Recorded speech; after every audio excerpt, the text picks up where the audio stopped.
지혜가 지혜자를 성읍 가운데 있는 10명의 권력자들보다 더 능력이 있게 하느니라. 선을 행하고 전혀 죄를 범하지 아니하는 의인은 세상에 없기 때문이로다. 또한 사람들이 하는 모든 말에 내 마음을 두지 말라. 그리하면 네 종이 너를 저주하는 것을 듣지 아니하리라. 너도 가끔 사람을 저주하였다는 것을 네 마음도 알고 있느니라.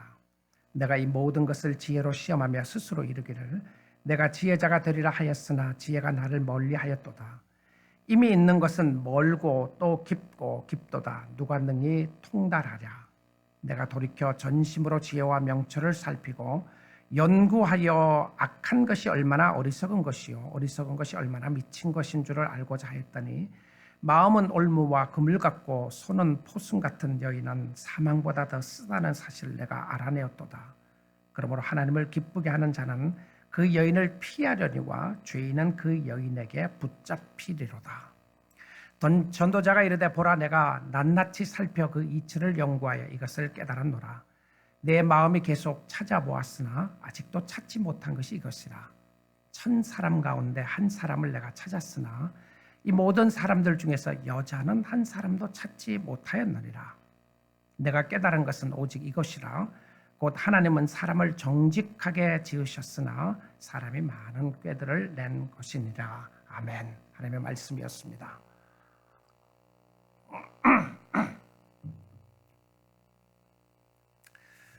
오늘 귀한 아침 시간에 우리가 함께 예배를 드리면서 아마 우리 모두에게 이런 생각이 있으리라고 생각을 합니다. 특별히 주님을 사랑하고 아는 사람들에게 말입니다. 내가 하나님을 알지 못하고 하나님을 믿지 못했더라면 내 인생이 어떻게 되었을까? 아마 예수를 믿는 사람이 예수를 믿기 전이나 믿고 난 이후에 예수 때문에 아무런 변화가 없다면 그 사람은 예수를 인격적으로 만난 사람이 아닐 것입니다. 그러나 우리가 돌아보게 되면 예수님 때문에 내 인생이 변하게 되고 오늘 또 예수가 없었다면 내가 어떻게 살았을까라고 하는 생각을 하지 않을 수가 없습니다. 지금 나의 환경과 상황 속에서 주님이 아니었다면 내가 여기까지 올 수 있었을까? 삶 속에 하나님을 인정하며 하나님과 함께 동행하는 사람은 행복한 사람들입니다. 지혜로운 사람들이고요. 하나님을 인정한다는 것은 단순히 창조주가 계시는구나라고 하는 것을 인정하는 것이 아닙니다. 성경이 말하는 하나님을 인정하는 것은 하나님의 본체가 되셔서 이 땅에 오신 예수 그리스도를 믿고 예수님과 함께 사는 삶을 말합니다. 오늘 이 아침 시간에 오늘 함께 예배드리며 말씀을 듣고 있는 사랑하는 성도들의 마음속에 하나님의 은혜로 충만해지기를 원합니다. 하나님을 모시고 살면 어떻게 살아야 하는지를 성령께서 우리에게 깨닫게 해주시고 마음으로 인도하십니다. 그래서 마음에 평강이 있고 기쁨이 있어요. 마음의 평강과 기쁨은 환경이 다 잘 된다는 의미가 아니라 알 수 없고 이해할 수 없는 환경과 상황 속에서도 또 이해할 수 없는 하나님의 은혜가 있음을 아는 것이 성도들의 모습입니다. 그런데 사단은 끊임없이 우리의 내면 세계를 통하여 이야기를 합니다. 하나님의 말씀보단 때론 사단의 소리가 더 크게 들릴 때가 있어요. 하나님 없이 마음대로 살으라고 말입니다. 오늘도 힘들고 어려운 것은 하나님이 너를 버린 거야. 그런 하나님을 왜 믿으려고 해? 기도 안 들어주시잖아. 너 기도하는데 하나님이 없는 것 아니냐? 그것은 기도할 것도 없고 네가 알아서 하면 되는 거야. 왜 하나님을 의지하려고 해? 그냥 세상 사람들이 살아나가는 방법대로 살아나가면 되는 것이지. 왜 참으려고 해? 너를 힘들게 하는 사람은 복수를 하고 원수를 갚아야지. 여러분, 우리의 삶 속에 끊임없는 내면의 세계를 통하여 사단이 이야기를 하고 있는 소리를 듣게 됩니다. 그래서 궁극적으로 사단은 우리로 하여금 하나님을 멀리하게 합니다. 하나님으로부터 떨어지게 만들어줘요. 우리가 누구죠? 예수 안 믿는 사람을 이야기하는 것이 아니라 오늘 말씀을 듣고 있는 저와 여러분의 삶 속에서도 끊임없는 유혹과 끊임없는 내면 속에 이야기하고 있는 소리를 들을 수밖에 없는 것을 보게 됩니다. 우리도 미혹당할 수 있다는 것이죠. 그래서 우리에게는 지혜가 필요합니다. 성경의 지혜가 필요하고요. 하나님의 지혜를 가지고 지혜롭게 살아야 하는데 오늘 또 지난주에 이어서 계속해서 전도서 7장에 나오는 지혜에 관한 이야기를 듣도록 하겠습니다. 지혜는 삶 속에 변화를 줍니다. 지혜는 단순히 지식을 이야기하는 것이 아니라 우리의 삶 속에 실질적인 변화를 주게 되는데, 지혜와 지혜를 갖고 지혜자는 어떻게 살아나가는지를 보는데요. 특별히 관계 속에서 어떤 역사가 있는지 보기를 원합니다. 나와 나 자신과의 관계, 나와 다른 사람과의 관계, 그리고 나와 하나님과의 관계 속에서 지혜로운 자는 어떻게 살아나가는지를 보기 원합니다. 오늘 말씀을 통해서 살펴보도록 하겠는데요. 말씀이 오늘 주어진 말씀이 우리의 텍스트입니다. 우리의 본문이고요. 이 본문 속에서 하나님이 주시는 말씀을 우리가 생각하며 깨닫기를 원합니다. 하나님의 지혜가 임하면 자기 자신에 대하여 알게 됩니다. 내가 누구인지를 알게 되죠. 자기 자신을 안다는 것이 참 중요해요. 여러분은 자신을 어떻게 알고 있으시나요? 여러분 자신을 말입니다. 그 아는 것이 여러분의 삶 속에는 어떤 변화를 주시나요? 삶 속의 방향과 목적의 변화를 주지 못하면 그 아는 것은 지식에 그냥 그치게 됩니다. 성경이 이야기하는 알미란 관계 속에서 아는 것을 말합니다. 하나님을 알면 하나님과 관계가 있는 것이고요. 나를 알면 나의 삶 속의 목적과 방향에 변화가 있게 되는 것을 알게 된다는 것입니다. 하나님의 지혜를 소유하고 하나님을 알게 되면 그 하나님의 지혜는 이런 것이 있게 합니다. 무엇이죠? 전도서 7장 19절 본문 말씀 보겠습니다. 지혜가 지혜자를 성읍 가운데 있는 10명의 권력자들보다 더 능력 있게 하느니라. 여러분, 하나님을 알고 하나님의 지혜를 가지게 되면 여러분의 삶 속에 무엇이 있게 한다고요? 무엇이요? 뭐라고 되어 있습니까? 무엇이 있게 한다고요? 능력이 있게 한다. 자, 어떤 능력이죠? 어떤 능력입니까? 성읍에 있는 10명의 권력자들보다 더 능력 있게 한다. 여러분, 성읍에 있는 권력자가 누군지 압니까? 판사들입니다. 재판관들이었고요. 그래서 구약시대의 모습으로 보게 되면 성 들어가는 입구에 재판장들이, 판사들이 앉아 있었어요.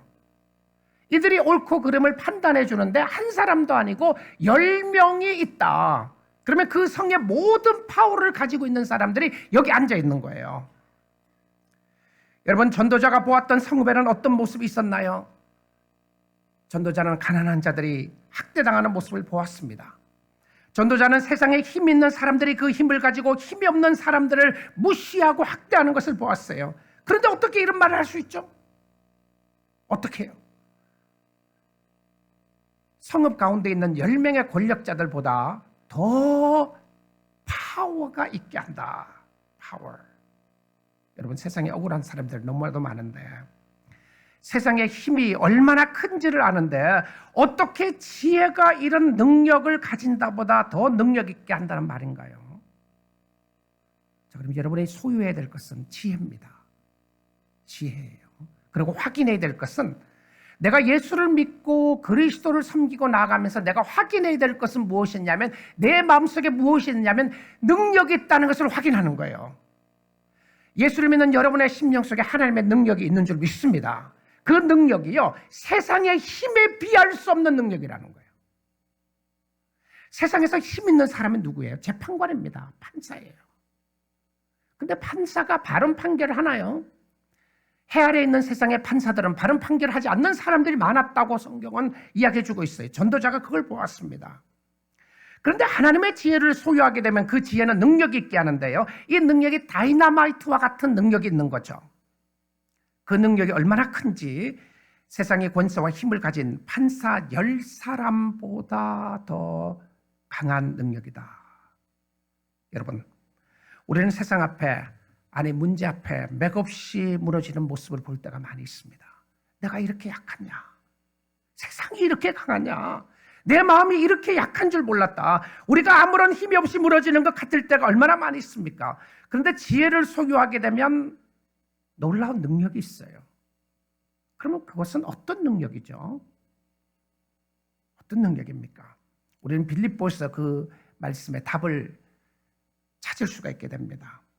도대체 지혜가 주는 능력이 어떤 능력인지 말입니다. 빌립보서 4장 13절입니다. 내게 능력 주시는 자 안에서 내가 모든 것을 할 수 있느니라. 우리 잘 아는 말씀이죠. 우리는 압니다.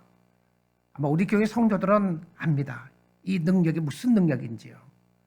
내게 능력 주시는 자 안에서 내가 모든 것을 할 수 있다고 하는 이 부분은 하나님이 능력을 주시고 하나님이 함께 하시면 갑자기 부자가 되고 모든 병이 낫고 모든 문제가 순식간에 해결되고 아픈 것이 하나도 없는 그런 모습이 아니라는 것을 압니다. 그런 모습이 나타나지 않으면 하나님이 능력이 나에게 주시지 않아서 그런가라고 생각할 수 있는데요. 우리는 그렇지 않다는 것을 압니다. 우리가 예수님을 사랑하고 예수님을 섬김에도 불구하고 우리는 어떤 세상적인 능력을 가지고 그 능력이 옳다고 주장하는 사람들이 아니었음을 알게 됩니다. 그래서 우리는 이 말씀을 하기 바로 전에 주었던 전체적인 내용을 보는 것이 중요합니다. 제가 11절, 12절만 한번 보도록 하겠습니다. 13절 말씀이죠. 11절 봅니다. 내가 궁핍함으로 말하는 것이 아니니라. 어떠한 형편에든지 나는 자족하기를 배웠으니 나는 비천에 처할 줄도 알고 풍부에 처할 줄도 알아. 모든 일 곧 배부름과 배고픔과 풍부와 궁핍에도 처할 줄 아는 일체의 비결을 배웠노라. 내게 능력 주시는 자 안에서 내가 모든 것을 할 수 있느니라. 자, 우리는 이 말씀의 배경이 바울이 언제 어디서 썼는지를 알게 됩니다. 빌립보스를 쓰고 있을 당시에 사도 바울은 감옥에 있었습니다. 그래서 이것을 옥중서신이라고 이야기를 하죠. 감옥에서 나오는 능력이 아니었어요. 우리는 예수를 믿으면서 감옥에서 나오는 능력만이 하나님의 능력이라고 생각합니다. 내 문제가 하루 순간에 해결되기를 원하는 해결되는 능력 말입니다. 내가 아프면 기도하면 바로 낫는 능력 말입니다. 내가 원하는 것 다 얻을 수 있는 능력 말입니다. 그래서 이것을 우리는 하나님의 능력으로만 착각하기가 쉬울 때가 있습니다. 내게 능력 주시는 자 안에서 모든 것이 가능하다고 했던 사도 바울은 그가 여전히 감옥에 있었습니다. 물론 하나님이 하시면 못할 것이 없는 하나님의 능력을 믿습니다. 베드로가 감옥에 있을 때 옥문이 열린 적이 있었습니다. 바울과 실라가 감옥에서 기도하며 찬양할 때 옥문이 열린 적이 있었습니다. 그리고 난 이후에 이것을 쓴 것이 아니었어요. 옥문이 열리는 것을 보면서 하나님의 기적적인 역사가 나타나는구나, 하나님이 함께하면 모든 것이 다 되는구나라고 생각을 하고 이 편지를 쓴 것이 아니었습니다. 바울은 담대하게 내게 능력 주시는 자에서 내가 모든 것을 할 수 있다고 했은 그 당시가 기적을 체험하고 난 이유가 아니었다는 사실입니다. 이 말씀을 하실 때 그는 여전히 감옥에 있었습니다. 그러면 어떤 능력이죠? 그러면 성경이 이야기하는 능력은 10사람의 재판관보다 더 강력한 능력이 있는 그 능력은 어떤 능력입니까? 여러분, 그 능력은 어떤 상황에서도 감사할 수 있는 능력입니다. 어떤 형편에서도 기뻐할 수 있는 능력입니다. 어떤 형편에서도 하나님이 함께 하시고 하나님이 붙잡고 계시고 하나님이 이곳에 인도하고 있다는 것을 아는 그 순간에 그 하나님을 의지하고 사랑하는 능력이었다는 사실입니다. 주를 섬길 수 있는 능력이었어요.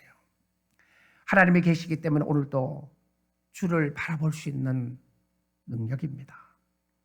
여전히 아플 수가 있고 여전히 궁핍할 수가 있고 여전히 힘들고 어려울 수가 있습니다. 그런데 놀랍게도 그 상황 속에서도 하나님을 섬기고 사랑하게 되고 하나님 앞에 감사하게 돼요.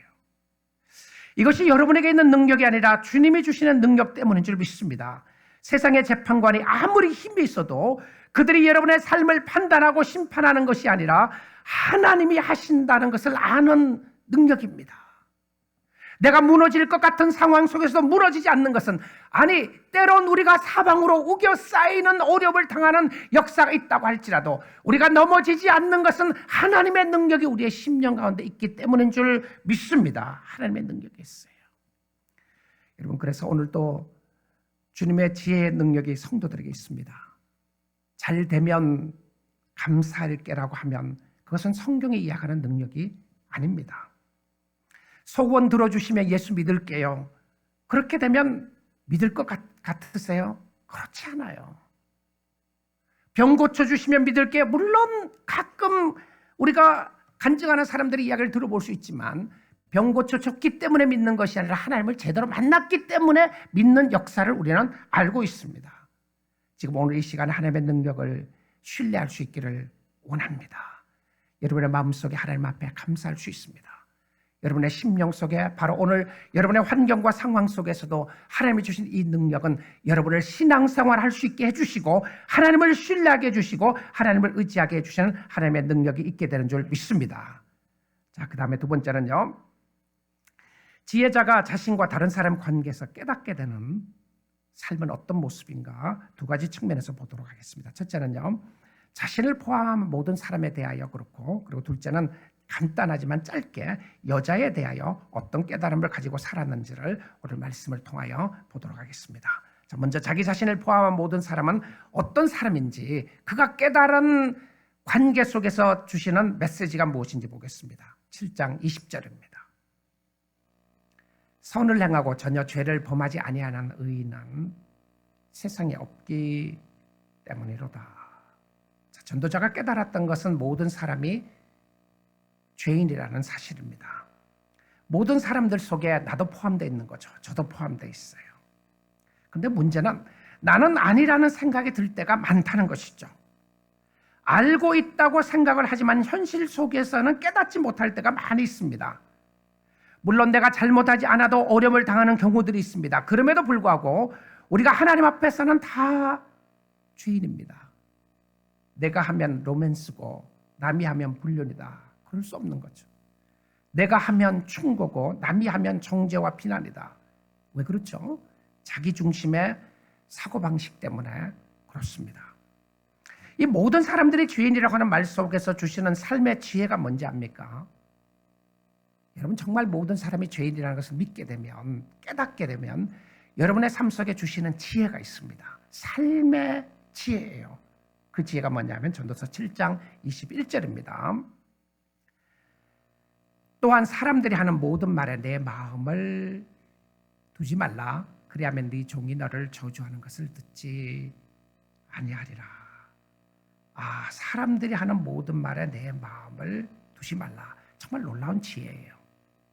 내가 죄인이라는 것을 깨닫게 되면요, 이 죄인이라는 걸 깨닫게 되고 난 이후에 삶의 지혜는 무엇이었냐면 다른 사람들이 말을 하는 것에 마음을 두지 말래요. 자, 그런데 우리가 왜 힘들죠? 여러분, 살아나가는 것이 왜 힘듭니까? 물론 현재 상황과 환경 속에서 힘드는 것도 있고 어려움도 있지만 특별히 힘드는 것 중에 하나가 다른 사람들의 비난과 다른 사람의 비판을 우리가 마음속에 오랫동안 간직하기 때문에 그러지 않아요? 근데 그 말을 어디에 줘요? 사람들이 하는 모든 말에 네 마음을 두지 말라. 사람들이 하는 말에 우리는 마음에 오랫동안 두게 되죠. 그래서 힘들어집니다. 특히 자신을 욕한 사람들의 말을 마음에 오래 두게 되죠. 자, 그런데 두지 말라. 그리고 나서는 뭐라고 돼 있습니까? 그리하면 네 종이 너를 저주하는 것을 듣지 아니하리라. 아, 정말 놀라운 말씀이에요. 그렇죠? 아니, 자기의 종이 왜 주인을 저주해요? 아, 저는 이 설교를 준비하다가 그렇게 적어놨어요. 아유, 죽일 놈. 아니, 종이 주인을 저주하는 사람이 어디 있어요? 아니, 지금 상황이 어떻다고 종이, 그 당시의 상황이라면, 이거 지금 구약시대입니다. 구약시대 상황임에도 불구하고 종은 주인을 저주하고 있는 거예요. 근데 현실은 종이 주인을 욕하고 있는데 안 되는 것인데 이런 일들이 일어나고 있는 거예요. 왜 그렇죠? 왜 그렇습니까? 그럴 수 있습니까? 저 사람이 그럴 수 있어요? 어떻게 저 집사가, 저 장로가 어떻게 이런 일들이 일어날 수 있습니까? 아니, 내 종이 어떻게 이런 소리를 하고 있는 것이죠? 근데 이게 세상 살아나가는데 현실입니다. 현실이에요. 근데 성경은요, 이런 종을 없애라고 하지 않고 무엇이라고 이야기해요? 종의 말을 마음에 두지 말래요. 종을 없앨 수 있는 능력이 누구에게 있습니까? 주인에게 있었어요. 능력이 있었습니다. 근데 그런 이야기를 오히려 듣지 말고 혹시 듣게 되거든 마음에 두지 말래요. 무엇이 중요했나요? 지혜로운 사람의 진정한 지혜는 무엇이었습니까? 자기의 마음을 잘 다스리는 것이었습니다. 자기의 마음을 다스림이 중요한데 누가 할 수 있어요? 지혜를 가진 사람이 할 수 있어요.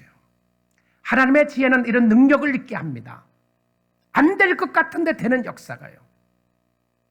이런 상황이면 예수를 믿을 수 있겠는가? 여러분 욥기서에도 그런 모습 보지 않아요? 욥의 아내가 뭐라고 그랬어요? 내가 당신 같다면 이렇게 어려움을 주는 모습을 보고 당신 같다면 나는 혀를 깨물고 차라리 하나님을 저주하고 죽는 것이 낫겠다.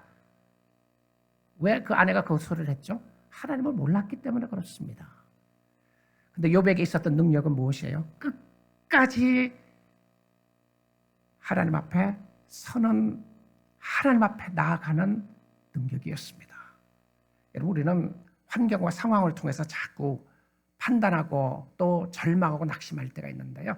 여러분 마음속에 확인해야 될 부분은 무엇이었냐면 여러분이 오늘 이 아침 시간에도 하나님과 동행하고 있는지 아닌지를 확인해 보는 것이 가장 중요합니다. 여러분 주님 앞에 가까이 나갈 수 있기를 주님의 이름으로 축복드립니다. 자, 왜 종이 저주하는 것도 마음에 듣지 말라고 그랬나요?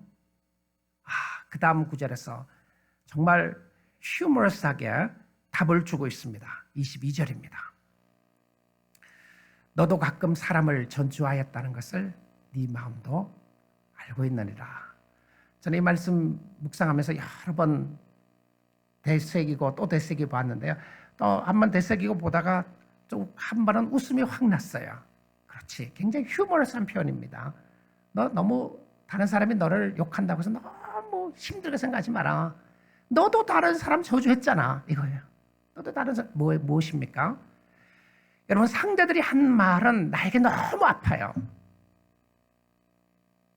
근데 내가 다른 사람의 마음을 아프게 했다는 것은 생각하지 못하는 것이 이게 인간입니다. 그럼 지혜가 뭐예요? 삶을 살아가는데 지혜가 뭡니까? 이것은 다른 사람들이 하는 이야기에 너무 마음에 두지 않는 부분이었습니다.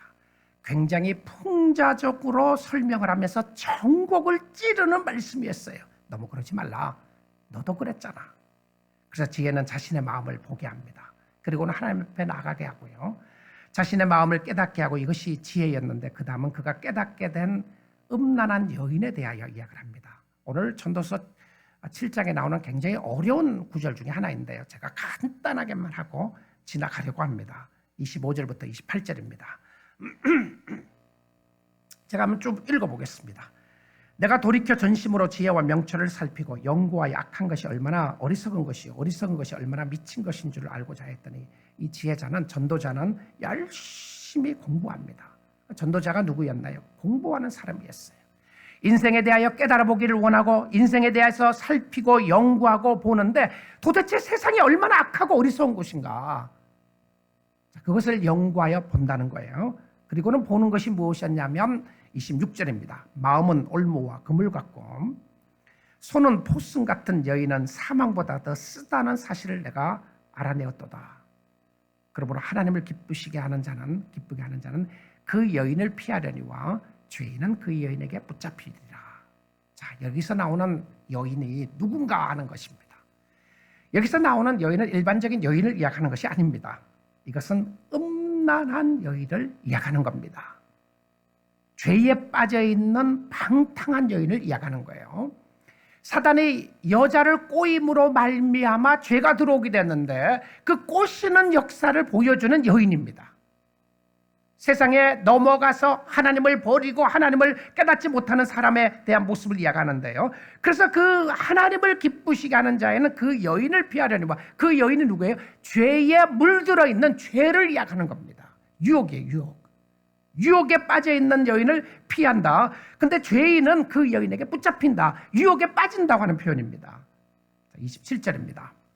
전도자는 이르되 보라 내가 낱낱이 살펴 그 이치를 연구하여 이것을 깨달았노라. 자, 그 상황을 보면서 야, 세상에 어떻게 이렇게 악한 모습들이 계속 일어나고 있는가? 어떻게 아름답게 보이는 사람이 유혹에 빠지게 되고 끊임없이 유혹을 하게 되는가? 여러분, 우리가 유혹에 빠지게 되는 것은요, 유혹이 흉측하고 더럽고 추하고 무섭고 하기 때문에 빠지는 게 아닙니다. 오히려 성경은 뭐라고 이야기해요? 아름다운 모습으로, 세상적인 모습으로 아름답게 우리를 미혹하고 있다는 거죠. 이것을 가지게 되면 내가 파워를 가질 수 있을 것 같고요. 이것을 가지게 되면 내가 세상의 힘을 가질 수 있을 것 같고, 실질적으로 이것을 가짐으로 말미암아 힘과 능력과 파워를 가졌는데 나중에 봤더니 함정이었어요. 나중에 봤더니 죽음이었다는 것이죠. 그래서 여러분, 성도들은요, 정말 하나님의 말씀의 인도함을 받아야 되는 것은, 우리는 끊임없이 세상적인 것들을 가지고 유혹을 받고 있고 미혹을 받고 있어요. 그래서 성령의 역사하심 가운데 하나님 앞에 나가는 것이 얼마나 중요한지를 보여주는 것인데요, 여러분의 보는 눈과 여러분의 마음으로 아무리 아름답고 아무리 좋아 보인다고 할지라도 말씀이 하나님이 죄라고 이야기하는 것은 죄입니다. 하나님이 안 된다고 이야기하는 것은 안 되는 거죠. 믿습니까? 하나님이 아니라는 거 아니라는 거죠. 세상 사람들이 아무리 그것을 보면서 아름답고 좋은 것이고 그것은 선한 것이라고 이야기할지라도 하나님이 악이라 이야기하면 악인 거죠. 수백 명의 선이라고 이야기해도 상관없어요. 그래서 말씀이 이야기하잖아요. 모든 사람들이 좋다고 이야기해도 하나님이 아니면 아닌 거예요. 모든 사람이 그것이 나쁜 것이라고 이야기한다고 할지라도 하나님이 좋은 것이라고 이야기하면 좋은 겁니다. 그래서 우리는 하나님이 뭐라고 이야기를 하는가를, 말씀을 따라가는 것이 너무나도 중요한 모습이었던 것이죠. 자, 그래서 계속 봅니다. 이것을 깨달았는데 깨달은 게 뭔지를 보여줍니다. 28절입니다. 내 마음이 계속 찾아보았으나 아직도 찾지 못한 것이 이것이라. 1000사람 가운데 한 사람을 내가 찾았으나 이 모든 사람들 중에 여자는 한 사람도 찾지 못하였느라. 이게 여자가 없다고 하는 표현이 아닙니다. 음란한 여인 속에서 선을 행하는 여인, 하나님 앞에 바로 서 있는 여인을 보기가 어렵다, 이 표현입니다. 이 표현이었어요. 나중에 우리가 잠언서를 보게 되면 잠언서 마지막에 가서 현숙한 여인에 대한 부분을 나오는 거죠. 그렇죠? 현숙한 여인, 하나님을 경외하고 하나님을 사랑하는. 그러니까 세상적인 모습을 보니까 세상적으로 자기의 노력과 자기의 힘으로 오히려 하나님을 대항하는 사람들이 있었는데, 하나님을 섬기는 사람들을 찾아보기가 이렇게 힘들더라고 하는 표현입니다. 음녀를 조심할 것을 이야기하는 것이죠. 죄의 유혹에 쉽게 생각하지 말려는 겁니다. 이것은 여성을 비하하는 말씀이 절대 아닙니다. 죄의 무서운 것을 경고하는 것이고요, 결과적으로 죄는 파괴하게 합니다. 죄를 멀리해야 하고 사람들에게 죄성을 다 가지고 있는데, 그래서 우리의 삶 속에 지혜가 필요한 것입니다. 세 번째입니다. 마지막이에요. 지혜자가 자신과 하나님과 관계에서 깨닫게 되는 것이 무엇인지를 보겠습니다. 하나님 안에서 발견한 자기 자신의 모습인데요, 오늘 전도서 7장 29절 말씀 보겠습니다. 내가 깨달은 것은 오직 이것이라. 곧 하나님은 사람을 정직하게 지으셨으나 사람이 많은 꾀들을 낸 것이니라. 여러분, 하나님은 우리를 완벽하게 창조하셨습니다.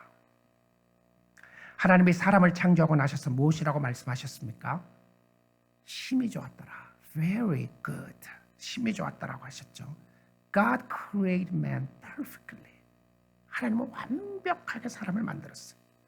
하나님의 형상으로 완벽하게 창조하셨고 하나님의 보시기에 좋았습니다. 하나님이 창조한 사람은 죄가 없었습니다. 하나님이 죄를 사람들 속에 집어넣었던 것이 아니었습니다. 하나님이 인간으로 하여금 범죄하도록 만들었던 것이 아니었습니다.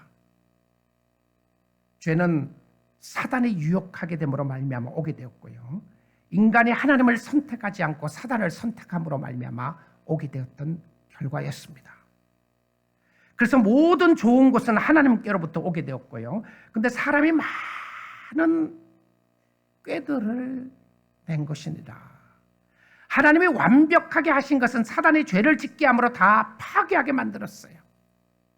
고난, 아픔, 슬픔, 노동, 범죄, 살인, 미움, 시기, 질투, 배신 전부 다 죄로 말미암아 오게 된 결과였습니다. 우린 죄악이 가득한 세상에서 살고 있는 것이죠. 누가 꾀를 넣었다고요? 사람들이 꾀를 많이 내었습니다.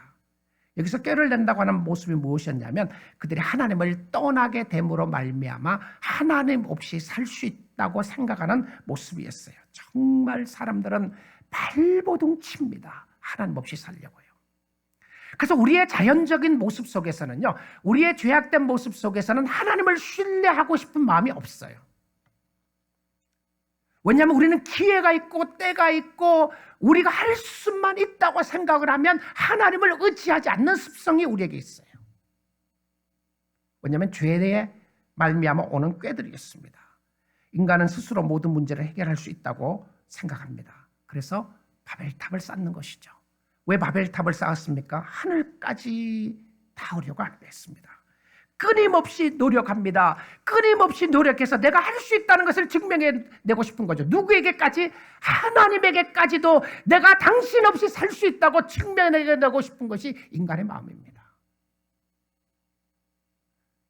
완벽하게 창조하고 그 하나님을 신뢰하고 그 하나님을 의지해야 될 하나님의 백성들조차도, 하나님의 형상으로 창조하든 받은 하나님의 자녀들조차도 하나님 없이 살고자 하는 욕망이 늘 있는 거예요. 왜 우리가 기도하지 않나요? 왜 우리가 말씀 보지 않습니까? 왜 하나님 앞에 더 나가지 않나요? 우리의 마음속에 오늘 또 하나님 없이 살고자 하는 욕망이 있는 거예요. 그래서 잘 되면 내가 잘해서 생각을 하고요, 못 되면 하나님 앞에 원망합니다. 당신이 나를 이렇게 만들었다고 말입니다. 그런데요, 하나님 없이 하는 것 바람을 잡는 것 같습니다. 잠언서가 또 전도서가 이야기하는 거품처럼 순식간에 없어지는 것이죠. 하나님 없는 삶은 바람을 잡는 것이고요, 하나님 없는 삶은 거품을 잡는 것입니다. 아무리 많은 꾀를 내어도 그것은 하나님을 대항하는 것으로 살 수밖에 없습니다. 우리는 꾀를 가지고 살아나가는 사람들이 아닙니다. 아무리 세상적인 지식이 있고 아무리 똑똑하고 아무리 잘났고 아무리 모든 것을 다 가졌다고 할지라도 전부 다 하나님 없는 삶은 그것은 자신의 꾀에 불과한 겁니다. 하나님 앞에 나갈 수 있기를 축복드립니다. 사랑하는 성도 여러분, 여러분과 저에게 좋은 소식이 있습니다. 복된 소식이 있어요. 그 복된 소식은 100% 완벽한 하나님이시요 100% 완벽한 예수 그리스도가 이 땅에 오셨습니다. 여러분과 저의 죄를 용서해 주시기 위하여 말입니다. 죄의 형벌을 지시기 위하여 바로 이런 꾀를 내었던 인간이, 저와 여러분이 하나님을 떠나서 영원히 멸망받을 수밖에 없었던 저와 여러분을 구속하기 위하여 완벽하신 하나님이시여 완벽하신 예수 그리스도가 이 땅에 오셨습니다. 그가 죽으시고 부활하셨고 그로 말미암아 이제는 새로운 사람으로 살 수가 있게 되었습니다. 성령의 역사로 새 사람이 될 수가 있다는 것이죠. 하나님을 섬기며 하나님을 인하여 기뻐하는 사람, 하나님을 공경하는 사람, 이것이 삶의 지혜였습니다. 오늘 주님을 의지할 수 있는 지혜의 능력이 있습니다. 아무리 힘들어도 하나님 섬길 수 있습니다. 아무리 어려워도 여러분의 있는 형편과 상황 속에 하나님을 보시게 되면, 위를 보시게 되면 소망이 있습니다. 희망이 있게 돼요. 그것이 삶의 지혜였고, 오늘 여러분에게 하나님이 주시는 말씀 가운데 이렇게 말씀하고 있습니다. 이사야 41장 8절에서 10절입니다. 그러나 나의 종 너 이스라엘아, 내가 택한 야곱아, 나의 벗 아브라함의 자손아, 나의 친구. 아브라함을 가리켜서 친구라고 이야기하면서 나의 친구 아브라함의 자손아, 누구예요? 오늘 저와 여러분입니다. 하나님이 하시고 싶은 이야기가 있는 거죠. 우리는 구약 성경에 육신적인 아브라함의 자손이 아니라는 것을 우리는 성경을 통해서 알고 있습니다. 오늘 진정한 아브라함의 자손들은 예수 믿는 사람들이었어요. 오늘 저와 여러분이 아브라함의 자손이면서 우리에게 주시는 메시지가 있어요. 뭐라고 주시느냐면 9절입니다. 내가 땅끝에서부터 너를 붙들며 땅 모퉁이에서부터 너를 부르고 네게 이르기를 너는 나의 종이라. 내가 너를 택하고 싫어하여 버리지 아니하였다 하였노라. 10절입니다. 두려워하지 말라. 내가 너와 함께함이라. 놀라지 말라. 나는 네 하나님이 됨이라. 내가 너를 굳세게 하리라. 참으로 너를 도와주리라. 참으로 나의 의로운 오른손으로 너를 붙들리라. 아멘이십니까? 이 하나님을 인정하며 이 하나님을 사랑하며 이 하나님을 섬기는 자는 행복한 사람들입니다. 바로 여러분이죠. 바로 우리들입니다. 여러분 이렇게 살 수 있기를 원합니다. 하나님을 경외하고 하나님을 사랑하고 하나님을 섬기는 축복이 함께 할 수 있기를 주님의 이름으로 축복드립니다.